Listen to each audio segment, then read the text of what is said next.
இன்னைக்கு பிக் பாஸோடைய அந்த எபிசோடு முழுக்க முழுக்க அதாவது திவாகர கார்னர் செஞ்ச மாதிரி தான் இருந்தது. அதில் ஒவ்வொரு டாஸ்க்லையும் அவரும் புரிஞ்சிக்காம பேசினாலும் பிக் பாஸ் கொடுத்த டாஸ்க்கை கூட தப்பாக விளையாண்டாங்க. அதுலேயும் குரூப்பீஸை பார்க்க முடிஞ்சது. ரொம்ப சேஃபாக விளையாண்டுக்கிட்டு இருந்தாங்க.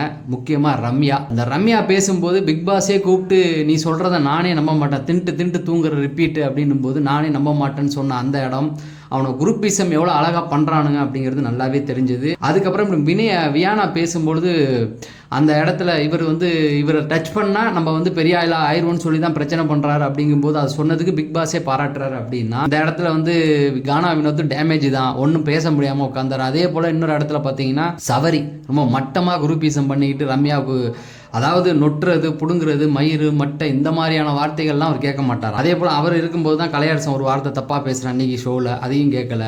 அவர் தங்கச்சிக்கு ஒன்றுனா வரான் பெரிய ராமனவன் விக்கல்ஸ் விக்ரம். அவர் ஒரு டாஸ்க்கை நல்லா பண்ண அதை வச்சுட்டு போயிடுறா அப்படின்ற அளவுக்கு பிக் பாஸ் கடுப்பாயிட்டார். அப்படின்னா இவனுங்கெல்லாம் எவ்வளோ அழகாக குரூப்பீசம் பண்ணுறானுங்க அப்படிங்கிறதுக்கு ஒரு நல்ல எடுத்துக்காட்டு. சரி, கீழே ஓட்டிங் தம்ப்நெயில் மேலே பார்க்குறீங்க, அதுக்கான வீடியோ கீழே கொடுத்துருக்கேன், அதை பாருங்கள். நம்ம சேனலுக்கு உங்களை ஆதரவு தாங்க.